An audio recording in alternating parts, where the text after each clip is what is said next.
धर्मेश्वर बहुत अधिक धनी लेकिन एक कंजूस व्यापारी था। उसने अपना कोई भी पैसा दान के रूप में कभी भी नहीं दिया था। एक दिन उसके अत्यंत निष्ठावान नौकर कर्मेश्वर ने उससे एक अच्छे काम के लिए कुछ पैसे उधार मांगे। पहले तो व्यापारी हिचकिचाया, लेकिन जब कर्मेश्वर ने उसे आश्वासन दिया कि पैसा केवल अच्छे काम के लिए ही खर्च किया जाएगा, न कि व्यक्तिगत व्यय के रूप में, तो धनेश्वर ने उसे सोने के 10 सिक्के दिए और कहा कि वे ये किसी को न बताए कि पैसा कहाँ से आया है। उस पैसे से कर्मेश्वर ने एक छोटा सा आश्रय स्थल बनाया जहाँ यात्री विश्राम कर सकते थे और पानी पी सकते थे। जब व्यापारी को इसके बारे में पता चला तो वह बहुत प्रसन्न हुआ।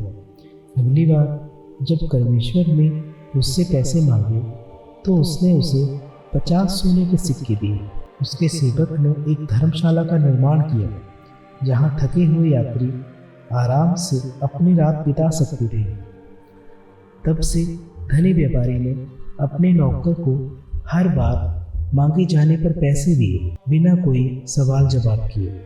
कर्मेश्वर ने अपने नाम से जरूरतमंदों को मुफ्त भोजन दिया। उसके लिए सब कुछ ठीक ठाक चल रहा था कि अचानक एक दिन धनेश्वर की मृत्यु हो गई। कर्मेश्वर को धन मुहैया करने वाला कोई नहीं था, क्योंकि उसका सेठ मर चुका था जो उसको सोने के सिक्के देता था। आश्रयों के रखरखाव के लिए यात्रियों से उन्हें उपयोग करने के लिए शुल्क मांगने के अतिरिक्त और कोई दूसरा रास्ता नजर नहीं आ रहा।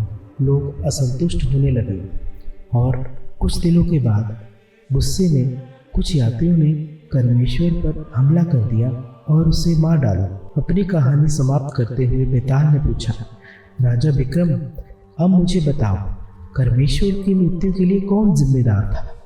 क्या वे व्यापारी था जिसने कोई धन नहीं छोड़ा था, या वो असंतुष्ट लोग?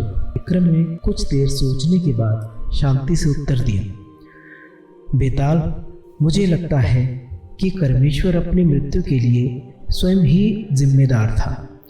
उसे आरंभ से ही यात्रियों से कुछ शुल्क ले लेना चाहिए था। उसे बोध होना चाहिए था कि एक दिन ऐसा अवश्य आएगा जब धन का स्रोत बंद हो जाएगा। बेताल ने कहा, राजा विक्रम, तू सचमुच ही कर्म का पारखी है, लेकिन जैसा कि मैंने तुझे कहा था कि अगर तू बोलेगा तो मैं चला जाऊंगा, तो ये मैं चला। इतना कहते ही बेताल राजा विक्रमादित्य से पीछा छुड़ाकर अपने स्थान पर उड़कर चला जाता है और राजा विक्रम उसके पीछे पीछे तलवार लेकर भागने लगता है।